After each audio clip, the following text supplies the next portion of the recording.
So welcome everybody. Thank you very much for being here this afternoon. We are thrilled to continue our second CEO series presentation with Catherine Tabaka, CEO Healthcare for Sodexo North America, and Steve Dunmore, CEO for Schools of Sodexo North America. The idea behind this series of events is to talk to industry leaders who are working in fields and sectors that have been impacted, affected, or have been very innovative in the face of the current public health crisis. So, you know, who better than Sodexo, a global company working in a range of sectors and providing so many different types of services. So really, we're thrilled to have Catherine and Steve here today. And we are very excited that that we can have the two of them present about Sodexo's global response to the health and economic crisis that we're going through right now. Just a couple words of housekeeping. We are recording this session. We are going to do this in a more casual dialogue format where Catherine and then Steve will give a little presentation on their respective industries. And then I will ask them a couple follow-up questions to get the conversation started, and then we will open it up to questions from the audience. So if you have questions, we will let you know and we'll start the questions at the end. In the meantime, please keep yourself muted, and we will let Catherine kick it off. Thank you very much. All right. Well, good afternoon, and thank you everyone for joining this afternoon. So maybe a couple words around Sodexo. I think we're in most people's knowledge known as a food services company, but a little bit of background because we do more than just food. So the company was founded in Marseille in southern France in 1966 by founder Pierre Bellon. And we are actually the global leader in services improving the quality of life, which is an essential factor for individual and organizational performance. Today, Sodexo operates in 67 countries. We serve over 100 million consumers every single day through a unique combination of on-site services, benefits and reward services, and personal and home services. So we provide clients an integrated offering, and that's been developed really over more than 50 years of experience today. So from food service operations, which we're very much known for, reception, maintenance and cleaning, facilities, equipment management, but also service and programs that foster employees' engagement to solutions that simplify and optimize their mobility, their expense management. We do in-home assistance, childcare centers, concierge services, not all of them in every country, but it gives you a sense of the breadth of what Sodexo is beyond just the cafeteria that you may be familiar with. The success and the performance of the company is really grounded in our ability to continuously develop and to engage over 470,000 employees around the world. So bringing it home in North America, Sodexo counts just under 150,000 employees, and we serve over 13,500 client sites in the US and in Canada.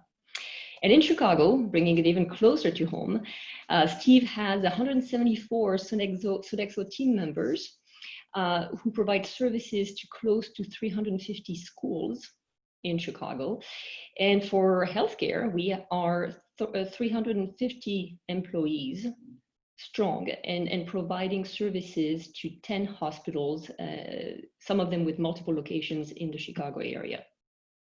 So that's about Sodexo. And if you move to the next page, Andrea, talking a little bit about how we have approached our response to the pandemic, the theme of today. So let me start by saying that, you know, when the worst happens, I would say a company like Sodexo puts its employees, their safety and their interest above all else. And that's who we are. That's what we stand for. And times of crisis, I would say, really reveal the strength of a company's culture and a company's values. And the values of service spirit and team spirit specifically during this time of crisis were credibly highlighted across Sodexo and around continents. So the first few things that we did are highlighted on this page here, really very quickly, every single country, and it all started for us in China as early as the end of November last year, when our teams in Wuhan, where the virus first emerged, were faced with this health crisis in China.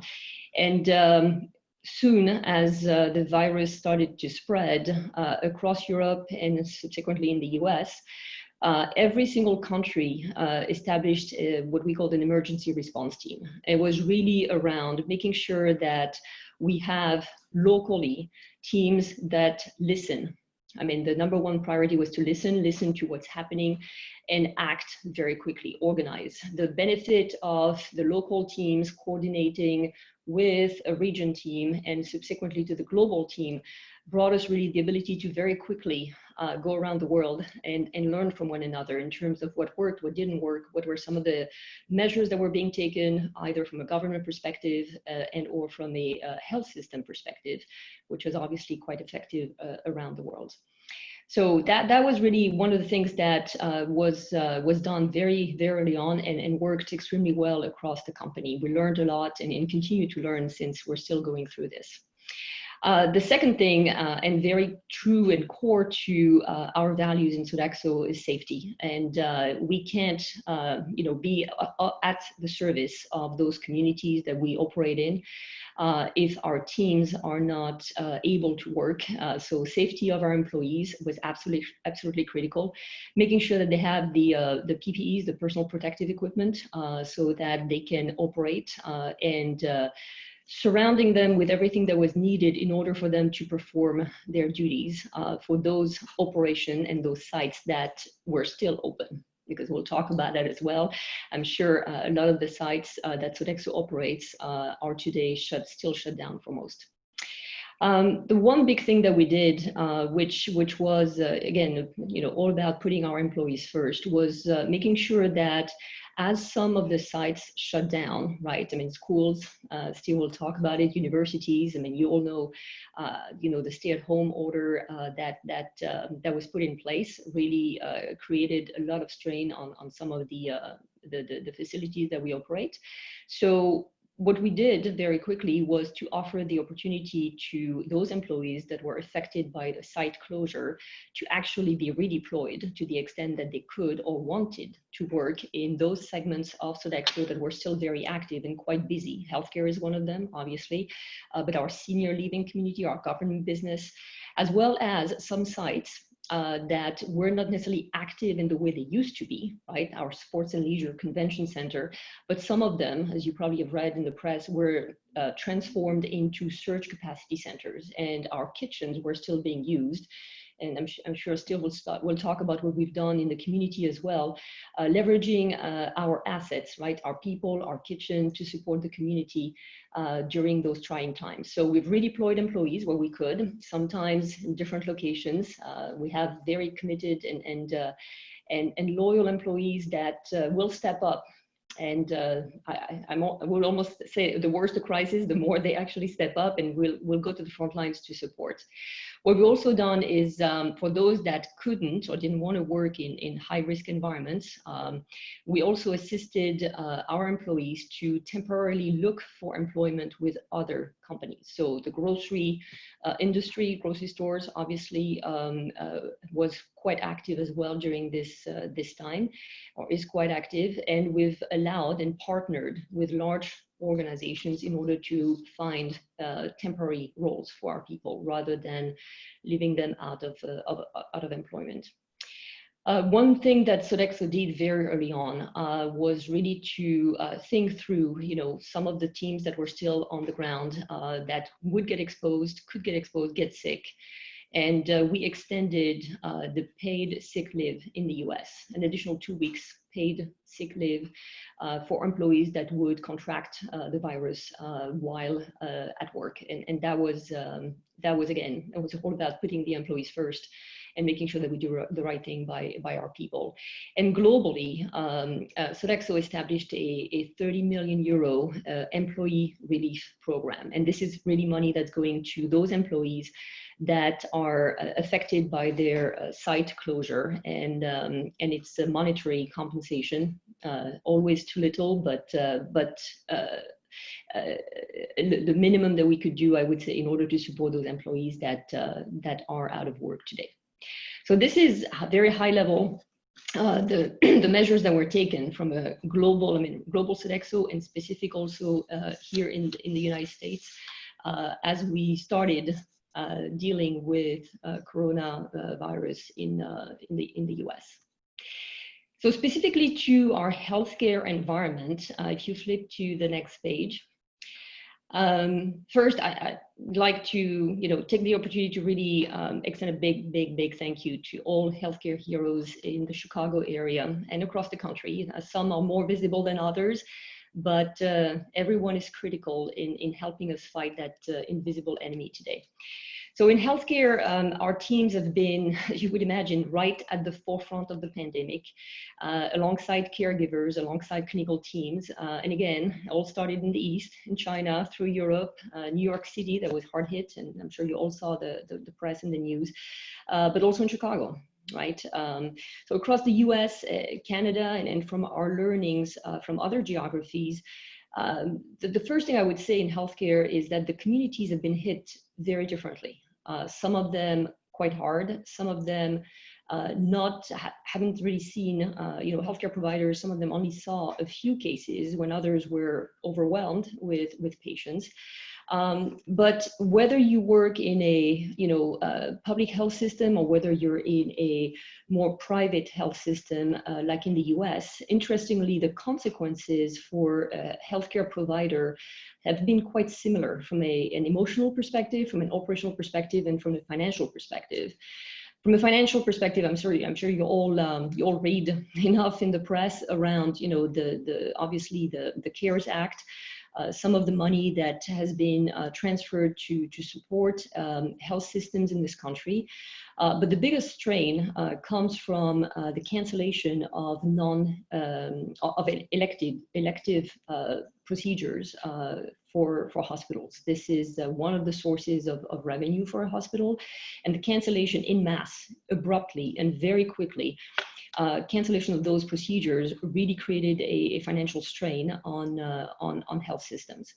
Operationally, it's all about, very quickly, the ambulatory settings shut down, and health system had to refocus on the acute care center.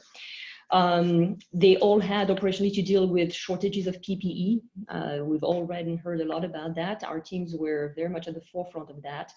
And Sodexo was actually able to leverage its global supply chain to provide and support a lot of health systems and other organizations, but providing health systems with essential PPE to protect employees, ours and theirs as well. And the operationally speaking is also, how do we ensure the continuity of operation, right?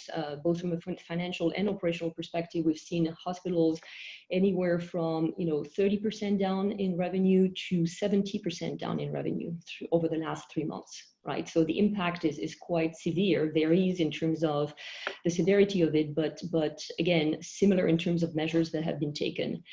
All of them had to deal with providing food, sometimes housing, transportation to their hospital staff, including ours, and we had to do that as well. The need to segregate COVID and non-COVID patients.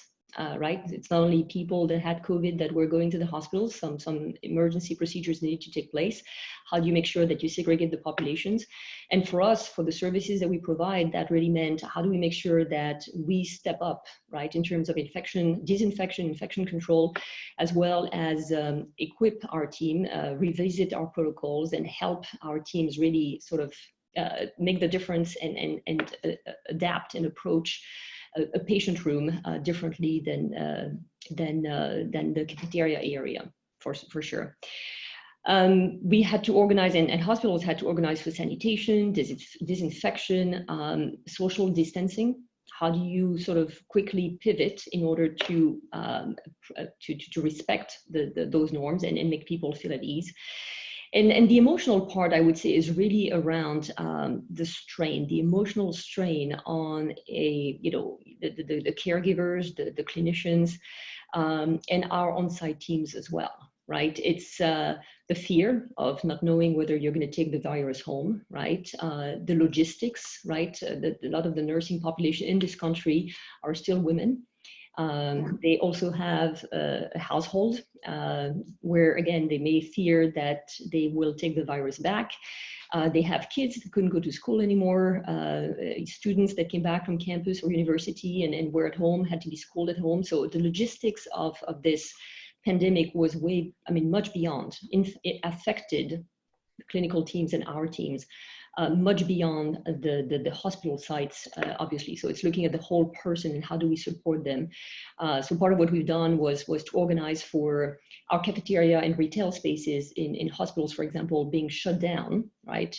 Being turned into grocery stores, like convenience stores, so that our clinical teams, the clinical teams that we support, instead of finishing their shift, having to go to the grocery store and expose themselves even further, right, would just swing by our convenience store, grab a meal to go, right, to bring food back home, or do their grocery shopping, the basic essentials of sanitation, of toilet paper. I mean, all of these things that we don't typically carry, I would say, in our retail spaces, but that were repurposed for the occasion, so to speak.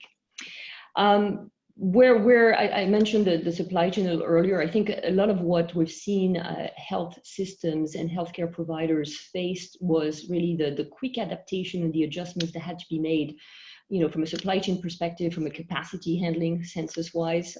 Some hospitals went down the path of furloughing people, the non-clinical staff, the non-essential staff, so to speak. And now the question is really around, from the learnings that we've all had, how do we prepare for wave 2?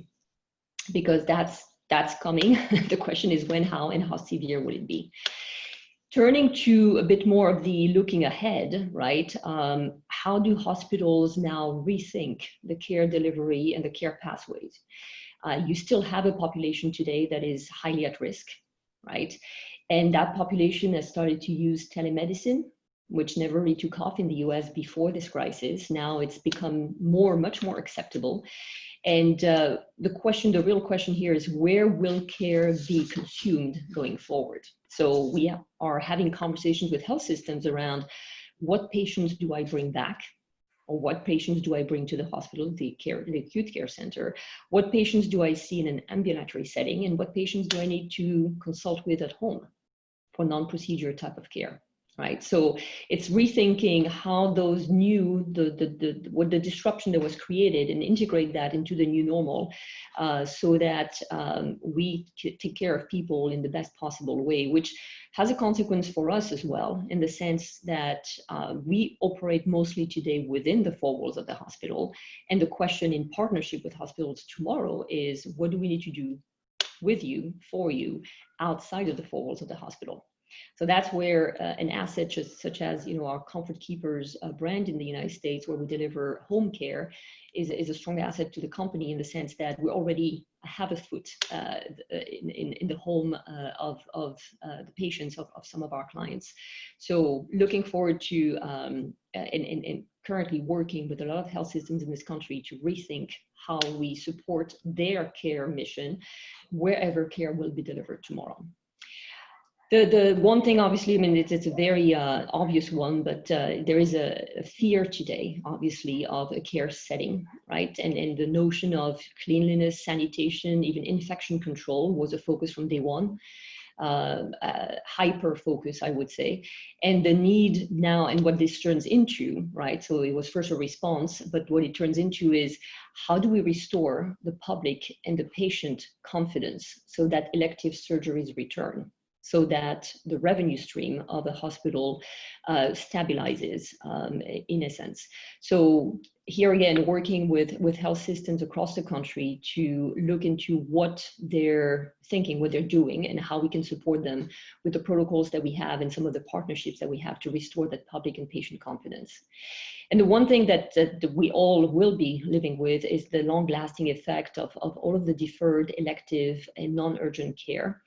As a point of reference, some of you may be aware, but Italy, as a country, when they went through, quite severely the consequences of COVID-19, saw and are still at about 70%, 75% drop of cancer referrals. 75% drop of cancer referrals. Cancer did not disappear because of COVID, right? So that tells you that deferred care or consultation or even surgeries and others that are, again, non-elective, will have a lasting effect on the health systems. And that's something that from a financial perspective will continue to be a strain, which again, in turn affects us, Sodexo, in the way we think and at this point, reinvent our business.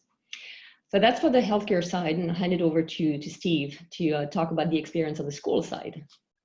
Okay, well, thank you, Catherine, and hello, everybody. I really appreciate the opportunity to talk with you today. Again, some similarities in healthcare, quite frankly, but let me just put the schools business in perspective. We serve roughly 500 school districts throughout the United States, which represents over 4,000 schools.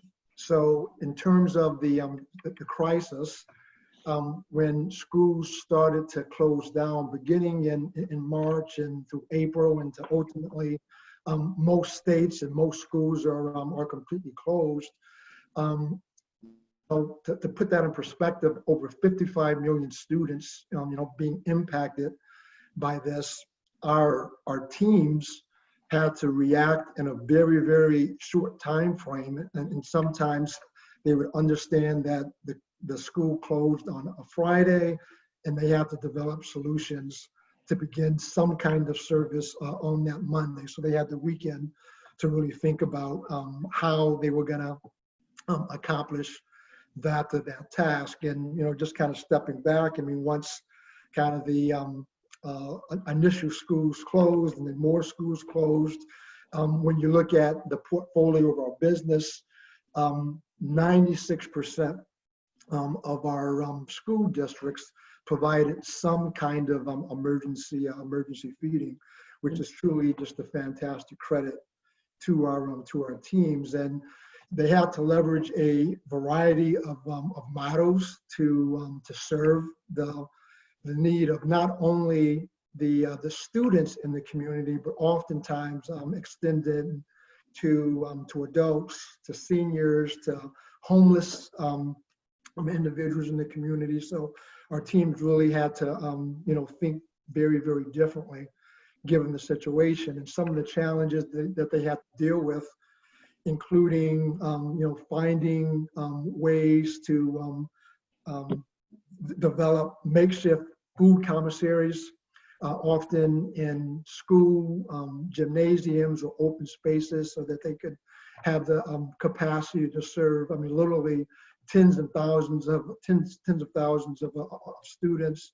In other cases where we had commissaries, sometimes because of the concern of the virus, clients made us close the commissaries, and then we have to find alternative ways to serve the community given the mass outbreak. And some of the models that we use to deliver and serve meals included, grab and go prepackaged meals, where we partnered with school bus companies using their existing routes to not only serve food from, but to also deliver the food in areas of need, using school parking lots to provide curbside service, so parents and kids could drive and we could serve them in the cars, and then also using food trucks to meet that need. I mean, really leveraging our full extent of partnerships, you know, extending to FEMA, as well as nonprofit organizations like food corps that provided volunteers to help meet the need in a variety of areas. And then, as Catherine talked about earlier, I mean, really huge supply chain challenges from getting the appropriate food to the appropriate PPE, the protective personal equipment that we needed, as well as packaging. So really leveraging the global strength of the Sodexo supply chain really supported the teams and our ability to do that. And I would just want to close my remarks with probably the most important challenge that we had really was engaging our teams. You know, given that, you know, they were on the front line and, you know, really, you know, putting themselves at risk as they served the community. And as, again, Catherine said, you know, safety and kind of the social distancing procedures that, you know, we quickly had to, you know, put in place to support them to the extent that we could. You know, really taking every communication channel to really recognize their heroic efforts, you know, from, you know, ensuring that the local media was aware of the things that we were doing and really using social media, as well as some of the internal, you know, open forum venues that we put in place to really have open and honest communications with our teams on a frequent basis, even when, you know, quite frankly, there was a lot of uncertainty and there were a lot of questions at the time that we couldn't answer. It was just really important, you know, for me and other individuals in my senior leadership team to have open dialogue with our teams. And, you know, oftentimes telling them at the very beginning that we didn't have all of the answers to the questions, but we wanted to understand and we wanted to put a face to leadership, that we were, you know, clearly supporting them in any way, shape, or form that we could. So again, just a lot of, you know, kinds of activities, including we have dietitians, as you might imagine, that support our business throughout the country, and the dietitians are coming together and providing well-being toolkits to our on-site teams to really help them, you know, think through some of the, you know, the basic things that sometimes you don't have the time to really think about when you're fighting a crisis. I mean, things like how to go grocery shopping safely, and how to disinfect your home, and you know, a guide to how to sleep well at night. And these are all of the kinds of things that we really try to you know, put in place in support of our teams, as they you know, just did a heroic job in you know, meeting the needs of the communities and of our kids and our clients and our team. So just a brief overview, and with that, I'll pause and you know, send it back to you. Thank you both very much. I will kick us off here with a couple follow-up questions.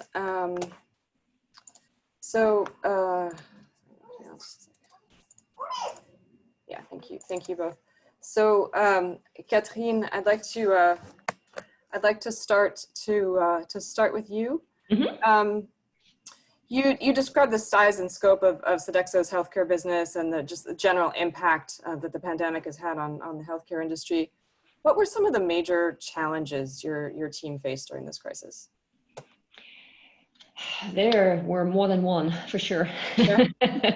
I think that the benefit, as I said, the global aspect of this organization is that we were very quickly able to reach out to our colleagues in China, mm-hmm. and connect with them and learn from them. So some of the challenges, I would say, I mean, again, with this safety first really being, you know, at the core of how we operate. The questions was very quickly, you know, what have you seen? What have you learned? How did you, I mean, we went through the pandemic in China, in Wuhan, operating 4 large hospitals, including those that were set up specifically for COVID patients. We went through the entire pandemic in Wuhan without one of our employees infected. So there was something to be learned there in terms of what they did, right, at hospital sites, and very quickly connected with them just to ensure that we understood what worked and how they helped the teams keep safe in that environment, a highly exposed environment, obviously. Then from a safety, once we have that safety, and that means basically having the right people, having people that are trained, having obviously people who are who have the right protocols, right? They may have been trained in a pre-COVID environment, but how again do you enter a room of a suspect or person that is under investigation or confirmed with COVID? It's totally different, or even disinfecting a room post-discharge of a person that had COVID. How do you sort of, put those personal protective equipment on, whether it's, obviously the masks, but also the gowns, the gloves. There's a way to actually put them on, to put them off. People got trained on that because we also operate in infectious types of environments, but this was every day, right? So it had to be retrained, protocols had to be adapted, standard operating procedures had to be literally overnight, right? And then Steve mentioned we didn't know much. We still don't know much about what COVID is, right? How it circulates. Everything has been said and written about how it's being transmitted. It's muted since the first appearance of that virus. So we're still trying and being on high alert, but safety was the number one piece, right? So some of the major challenges was around how do we ensure that we keep our team safe. Then it was the procurement of the PPEs, right? And making sure that we are able to keep, continuity of operations. For us to serve, we need to have people on site. So there was a shortage at times of people in specific locations, right? We had areas where the teams were not active at all or low activity, and other areas of the country where we had, shortage of staff. So how do we make sure that we have the right people in the right place, people trained the right way, and then how do we access personal protective equipment in order to make sure that, again, they can perform their job the right way. And then it was the last challenge, I would say, was really to sort of, Steve hinted to it, the communication aspect, communication with our clients. What are we doing? How are we changing? And keeping in constant communication with our clients, with our hospital clients, because they saw their census dropped. They had to take actions very quickly. We had to take action in response. So it really brought us, if anything, probably closer from our teams on site with the leadership of the health systems that we serve in this country to really have those emergency response team hours in close collaboration with the response team of the hospital, and making sure that we're in lockstep at all times, because one misstep and can have dramatic consequences for the patients and for the teams. So those, I would say, were the three big categories for us.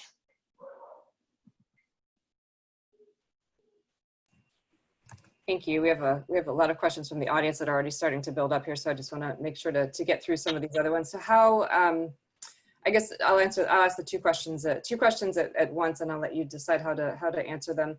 So how did your team address the challenges that you mentioned, and then how are you adapting your business to meet your clients' needs now?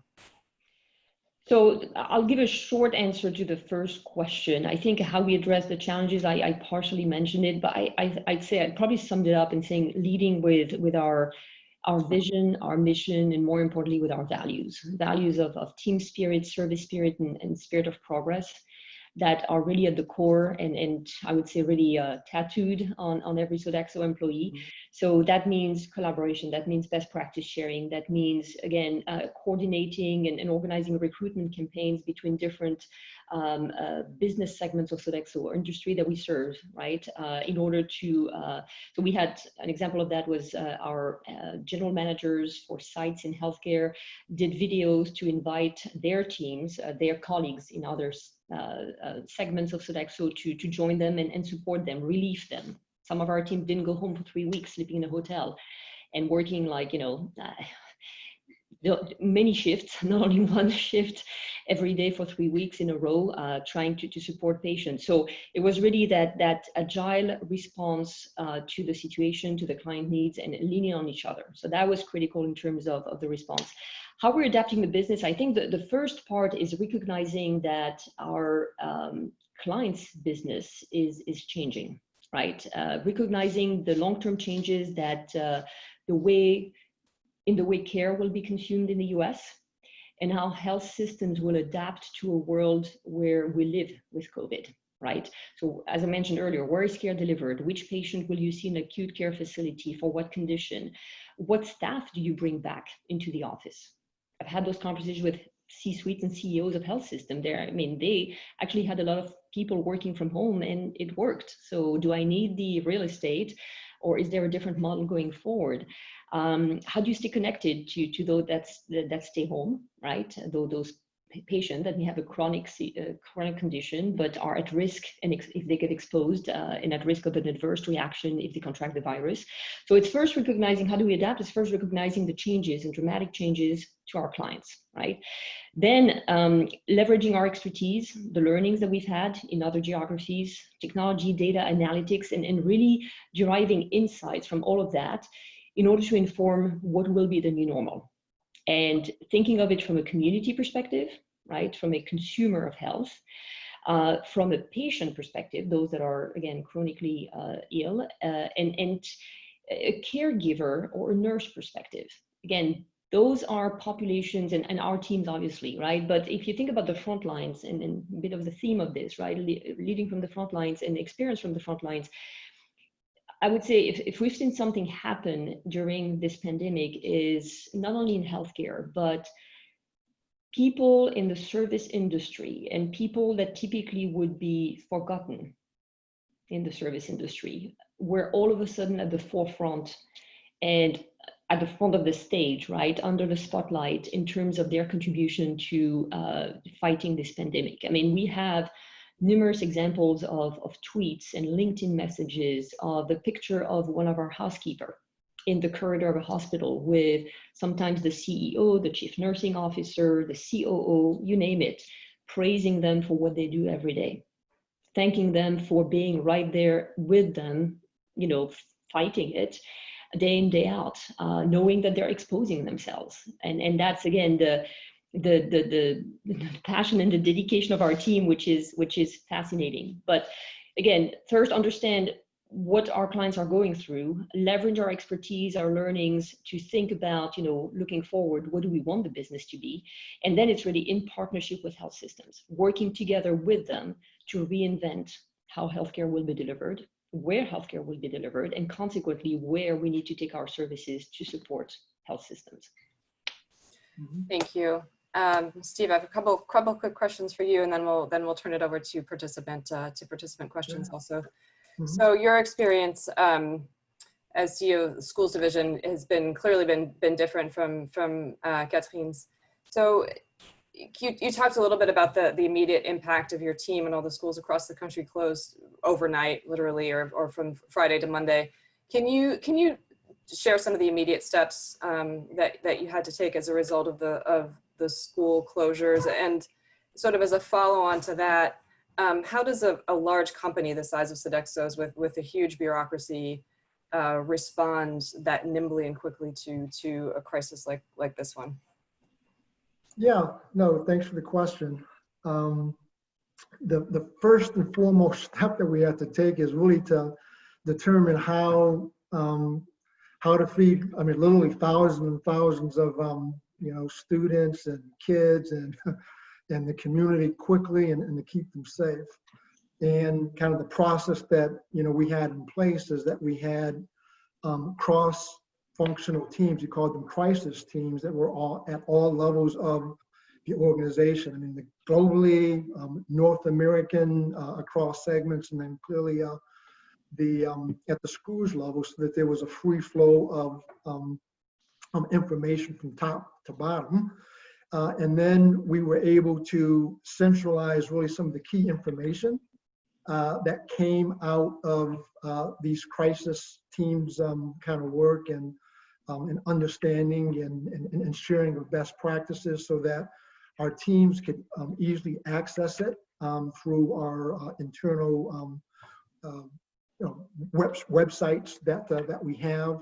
And as you can imagine, I mean, it was information around safety and protocols and supply chain and where the shortages were and what were you know, some of the ways that we could get around some of those challenges, And then as I talked about earlier, just really having frequent town hall sessions with our teams where they would surface things that we may not have been aware of, and we could quickly, through the communication channels that we set up, could get those kinds of questions answered very quickly.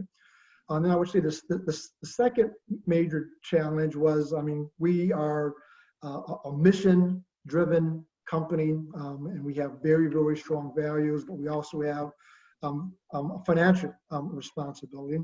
So when the crisis really first started, we had to react and really get ahead of things prior to completely understanding the financial implications of that. So we really relied on the strength of our client partnerships, and our clients worked extremely well with us and supported us through some of the financial challenges that we had. The public school segment, it's highly regulated, so the USDA had to come out with requirements that we couldn't wait for because we had to meet the task at hand, but they regulate who you can provide food to and where you can provide and what kind of things that you could you could provide. So we have to really get ahead of it, but clearly expected them to relax some of those requirements, which of course they did. And then as was mentioned earlier, there were some furloughs that had to take place given the financial aspects of our business. But again, as Catherine had shared, we tried to the best of our ability to take care of them from a healthcare cost perspective, and actively looking for other kinds of opportunities for them within the company, but then also outside of the organization. And the second question, I think that kind of speaks to the comment around bureaucracy. And you would think, given the size of our company, and we are in many different countries, that would be a significant issue. But I would say that one of the things that a crisis does is it laser focuses you on the common goal, which for us was serving the communities and really feeding the kids and ensuring that the facilities were safe, where we were. So that really allowed collaboration across the various segments, both sideways as well as up and down. And quite frankly, we quickly prioritized the most important things, and some of those side projects that I know all of you might have some familiarity with. Those things were put to the side in a very quick way, and it allowed our teams to focus strictly on providing creative solutions to how to deliver food, set up commissaries, provide the level of cleaning and safety and support that the school facilities required. So it really was, quite frankly, a tough moment, and we're still going through this, but it really just shows you how, from my perspective, the teams came together and worked, quite frankly, in a way that is something that we definitely hope to carry over in non-crisis time frames. But again, it was a really good and learning experience that the crisis. And on that note, you mentioned the importance of telling positive stories. Can you explain a little bit what that means, and maybe give an example or two? Yeah, well, really what that means is that finding ways to celebrate our teams, leveraging the local press and social media. And we had a program throughout the school segment called Sharing Gratitude, where we would challenge our managers to provide videos and share letters from the clients and students and community about our teams. And then that would allow us internally to share it across our teams to some of the communication venues, the town halls that I talked about, as well as some of our internal websites. And but really just provided us with a wealth of things, catching our teams doing all of the wonderful things that they were doing, and then giving us the ability to share and thank them every chance that we got. And then also, I mean, celebrating all of the different models that we used and partnering with bus companies to provide, curbside meals, and utilizing food trucks into the communities, and ensuring that we share that through social media and through our communication venues.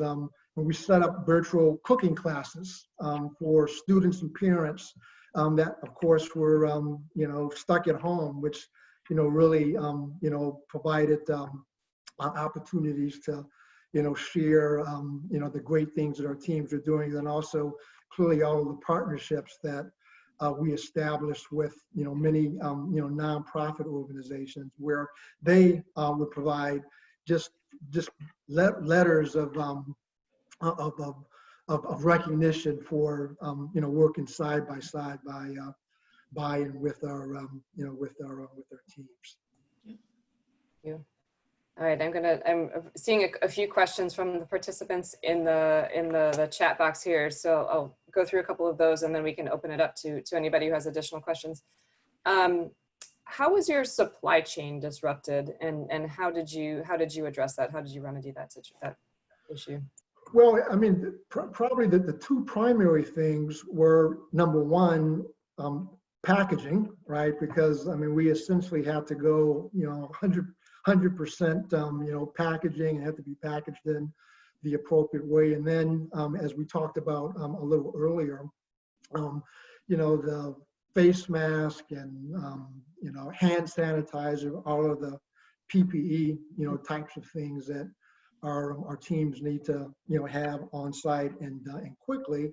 And we really leveraged, as I said, we had various crisis teams in the supply chain.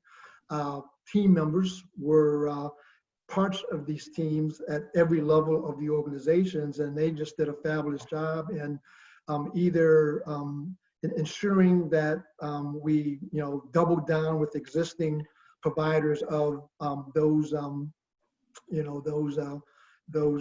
products that we needed, but then also establishing relationships with secondary kinds of suppliers that they were able to quickly work with to repurpose things to support our teams as we work through the crisis. Yeah. What I would add to that as well is so there is the supplies that we needed, right? And the global aspect of that supply chain was critical, because working in partnership with the supply chains in Europe and in China or in Asia, the ability to source, I mean, we had to source things for our teams that we didn't typically purchase, right? And when we operate environmental services, typically hospitals provide the protective equipment for our teams. We had to, again, safety first, flip to providing those equipment ourselves. So we ended up, having to buy gowns and gloves and like everybody else, right? We're in the market looking for those very high in demand, very short in supply. Gloves plastic gloves are pretty much manufactured out of Asia, and there's one country that shut down at some point. Everybody's fighting for the very same small supply of those goods. So the global aspect and the global strength of that supply chain was critical. Did we get it all right? No. Did we get everything we wanted in the quantities we wanted? No. But I think we've learned through the first phase. I can tell you that we're prepared for wave two. We're prepared for wave two in North America. We've secured supplies of those critical equipment so that, again, we can keep our team safe. We can keep our operations running because they're critical in healthcare, but in other settings as well, senior living homes, as well as some of our government sites, and as Steve described, to help in the community and leverage our assets, but we need to make sure people can work. So it was stretched. I would say we flexed it a lot. Our supply chain was disrupted in a way, but it was stretched more than challenged or disrupted. It was leveraged. Our clients reached out to us a lot and we bridged. Some clients that actually in hospitals where we don't deliver environmental services, for which mostly those protective equipments are required, asked for favors and reached out to Sodexo. And we've bridged them from their current supply to their next delivery.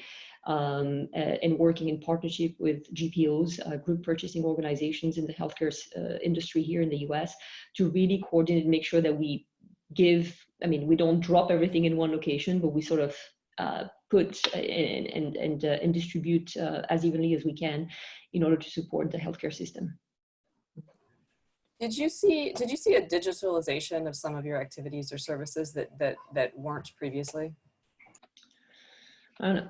Do you want to take this one, Steve? Yeah, well, I would say a couple of things. Again, I'll start with, from a school perspective, definitely an acceleration of virtual learning. And, as we look at the new norm, quite frankly, in schools, as we've talked to clients and, we actually had surveys, and we know that virtual learning will be at least some part of how they deal with, limiting the amount of students in the schools, given the concern about social distancing. So that is something that, clearly, we're going to see more of, throughout the public school system. And then things like a strong, demand and need for, like point of sale, kinds of technology to allow pre-ordering, right? Which is technology that clearly we have, but is definitely going to be even more, I would say, robust, as, kind of grab and go and, pick up kinds of, services are going to be, more in need and more in demand. And then just kinds of touchless, types of technologies that, so that you won't, opening doors and, using, the drying your hands, right, and not having to, use the traditional kind of water and soap to then dry with a cloth or with paper. So you're going to see a lot of touchless, I would say, kinds of technologies that are going to be, much more prevalent within school environments. And then, technology around, higher levels of filters, right? To, ensure that, the air quality is, better and virus free. So there's all kinds of, I would say, things of that nature, that will support not only, kind of reopening, but then also I think will be a big part of what the new norm is moving forward. Yeah, what I would add to that as well, Andrea, is what we've seen is, thinking about the putting our teams and putting our clients first, right, during these times of crisis, because they were critical in healthcare to fighting the pandemic. We've seen a lot of the, everything contactless, as you were saying, Steve, right, starting to rise, right? The ability to order, the ability to get support for everything, right? So our concierge services business, for example, saw an increase of the request of their services for the employee population of hospitals. And what they do is really anything around, well, personal services, but you look into hospitals looking at, easing and easing the quality of life or increasing the quality of life. I don't know if you can call it quality at this during this time, but really easing the very everything that needs to happen, right? And schooling the kids and caregiver child support, right? How do I organize? Everything is closed, right? How do I go to work but have my kids being taken care of? You have a lot of those, again, nursing population, female, sometimes single mother. How do you organize in order to let them do what they do? So our concierge services business saw a pickup because they provide those types of services to employees. We also have in healthcare a partnership with a company, Wellist, which provides also support, really local support to, originally their mission was around patient, right? And continuum of care in your local environment, allowing a family to care for you via a remote technology platform. Now, that company, small company, Wellist, really pivoted during COVID to really provide specific COVID support to the caregivers, to the staff of the hospital, as well as to the broader community. So you've seen a lot of the, yes, digital everything, I would say. We are not quite there yet. I mean, obviously contactless payment, the ability to order, that has picked up very quickly.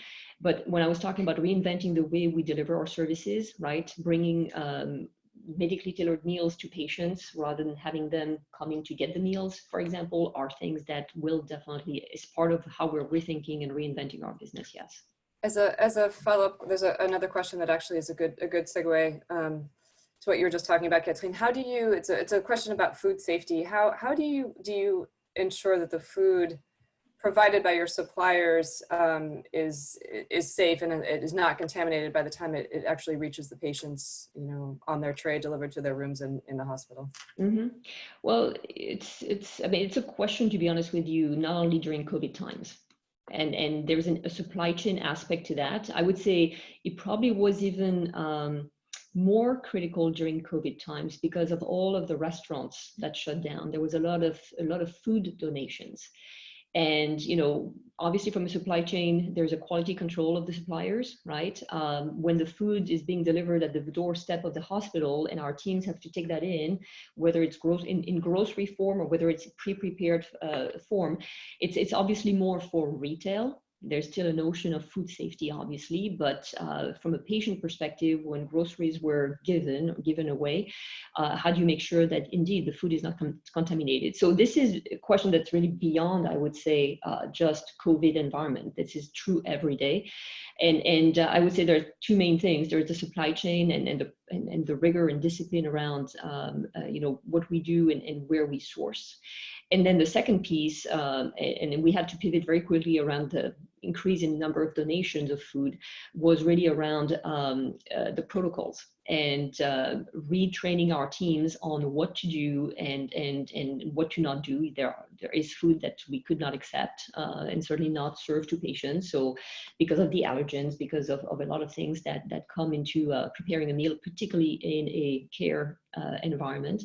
So it's been you know, Steve talked earlier about how we've accelerated a lot of the processes. And when I talk about rewriting, you know, standard operating procedures overnight, literally standard operating procedures were rewritten overnight in order to meet new requests, new demands, situations that, albeit all of the best practice sharing, we hadn't really thought about or thought through and had to respond to.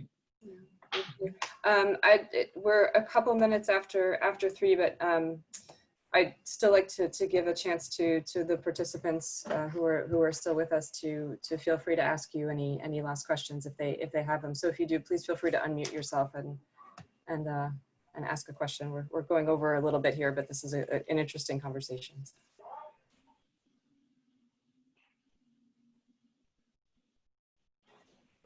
Anyone? Okay, sometimes. Okay. If there is no other participant question, and if I've missed something, please feel free to write something in the chat. Just a concluding question that's kind of for both of you is what do you foresee as some of the protocols and some of the longer term changes in both of your industries for how you will continue to operate? And Catherine, you actually mentioned you mentioned a second wave, which is not even something that I thought about, but yes, of course, you have to be ready for that. Yeah. Even before you start thinking about the long term. So for both of you, what do you think that looks like? Do you want me to start, Catherine? Oh. Okay, sure. I would say a couple of areas. I mean, first of all, the key influencers are, you know, going to be around social distancing and clearly a higher level and focus on safety and hygiene, and kind of the implications of that is I think you're going to see smaller classrooms. You're going to see some level of staggered student start times with, like I said earlier, with an integration of virtual learning. So that might be, you know, half of the students go in the morning, the other half go in the afternoon, or maybe half the students go Monday and Wednesday, and half the students go Tuesday and Thursday, and then virtual learning on Friday. I mean, these are some of the things that are being thought through right now as we speak. It's going to have obviously, implications on the cafeteria and the service design of the classroom. Quite frankly, because in addition to that, they will be, I would say, much more, restricted student mobility, both inside and outside of the school. Like, for example, at the high school level, where you have a lot of school campuses that are open, will be closed. So you can limit the movement of students outside of the school arena, and you'll see concepts like lunch in the classroom, as students stay in the classroom and the instructors and teachers rotate to meet the needs of the kids, so that there's less hall traffic and things of that nature. Clearly, safety procedures, from face masks to temperature checks to sanitation stations. I mean, many of the clients that we've talked to are looking at those things in a variety of different ways, as well as obviously the protocols that kind of reinforce, executing that, which is still a challenge right now to completely get through some of those things. But those are the discussions that are going on right now.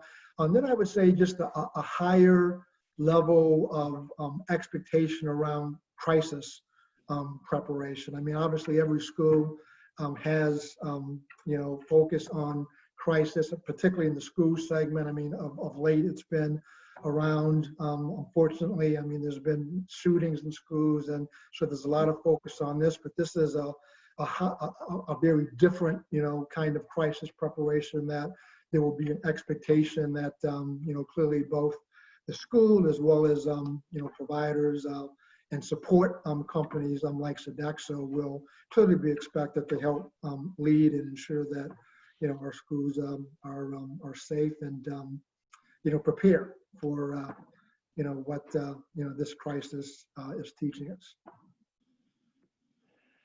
So from a healthcare perspective, I'll bring this home, quite a bit, I mean, and we talked about it, quite a bit of changes on the horizon for us, again, in light of what our clients are going through, expecting changes to our work or what we do in a healthcare setting, to see more care, along with seeing more care being delivered out of the traditional settings in which we operate today.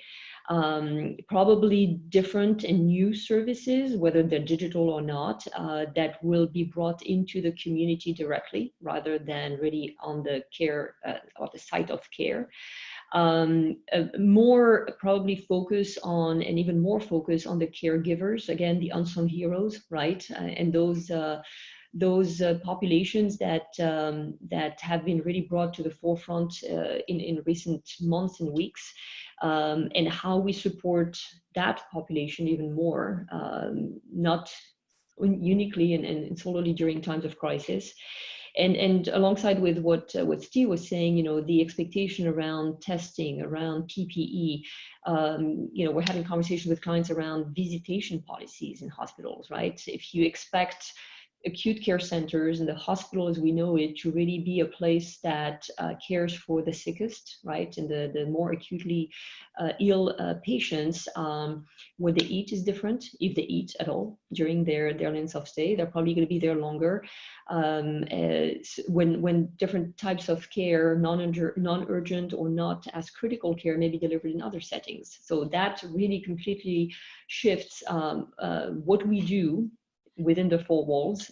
That will have to be different, maybe more focused on the population that lives and works on campus, still focused towards patients, but maybe a different population type and patient population, more sick, therefore needing different nutrients and different types of foods, different and when I'm talking about different services, it's it could be, again, medically tailored meals being delivered at home. It could be transportation of patients, which we don't do today.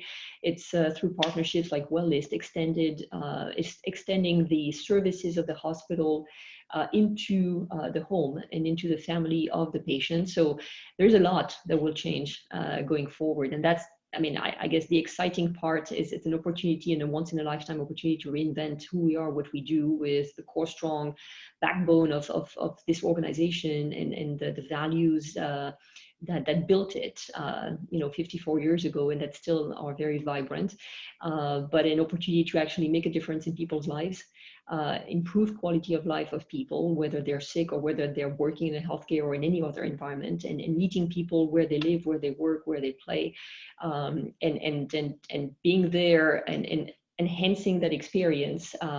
Again, maybe in a more digital way going forward, but food will still need to be consumed. The spaces will need to be clean, so we'll be there. Thank you. Thank you so much. We've gone over our time a little bit, so I don't want to abuse your kindness here. And I know that some of our participants probably need to get back to their work days. But thank you both so very much for sharing your expertise and your experience with us. We will send a follow-up email to everybody who participated with a link to the recording. If anybody has any questions, or if anybody would like to get in touch with anybody who was on this call, please feel free to let me know, and we'll connect you. Thank you all again. Have a wonderful afternoon and weekend, and hope to see you live sometime in the near future. Sometime live in Chicago, yes. Yeah, It'll be with pleasure. Thanks for having us. Thank you, Andrea. Right. Thank you. Yes, Bye. my pleasure. Thank you.